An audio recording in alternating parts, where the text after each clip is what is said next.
To some other stories also that we're tracking. In the state of Karnataka, there's a big showdown over the anti-conversion bill, and that's expected to be taken up in the winter session of the assembly, which begins today. It's happening in Belagavi, as is usually the norm, but it's not been happening for the last few years. This time again, the session will happen in Belagavi, and there's going to be a major showdown over the Karnataka anti-conversion bill. The Karnataka Chief Minister Basavaraj Bommai has hinted that the anti-conversion bill could be introduced in the winter session of the Assembly. Many Christian organizations, including the Archdiocese of Bangalore, have raised their doubts that this legislation would be used to target Christians in the state. Now, the Bangalore Archbishop, Reverend Peter Machado, had also written a letter to the Chief Minister against the anti-conversion legislation. This kind of a law has already been passed in several BJP-ruled states, including Uttar Pradesh, Himachal Pradesh, Madhya Pradesh and Gujarat, with others like Haryana also considering a similar law.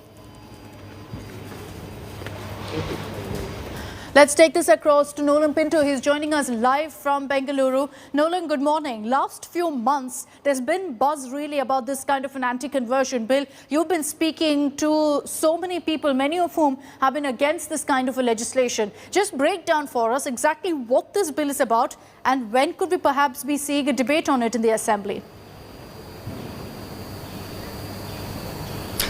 Well, good morning, Akshita. In fact, the winter session of the Karnataka Assembly will take place, like you rightly stated, in Belagavi after a gap of 2 years. Now, the most important bill that the government is actually planning to introduce would be the anti-conversion bill. Now, yesterday, when this was brought up to the Chief Minister, he said that the Law Department is working on a draft. Once the draft is submitted to the Cabinet, that is when they will introduce it in the Assembly. But he also said one thing. He said people need not worry. It is not to target any religion. He says that Hinduism, Islam, Christianity, Sikhism, they're all established religions over here. The only thing that this particular bill will look into is to stop conversion via inducement. There will be no hindrance whatsoever to people's worshipping and also praying, following their practices. He says that as of now, people need not worry. But why are the people from the Christian community against this? They are saying that already now there have been multiple attacks on churches and those who practice and profess Christianity. Just a few days ago in Kolar, Christian literature was burnt by right-wing organizations.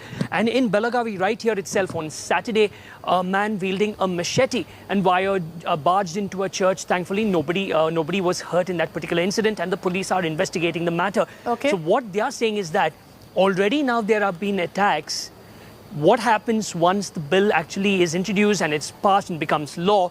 Then that gives right-wing organizations a sort of law for them to go about and attack, and the police and the government are not doing anything about it. So this is the issue that they are actually saying. However, we have to wait and watch how the opposition also takes this up in the Assembly. All right, we'll be tracking the latest on that. Nolan, for the moment, thank you very much for joining us.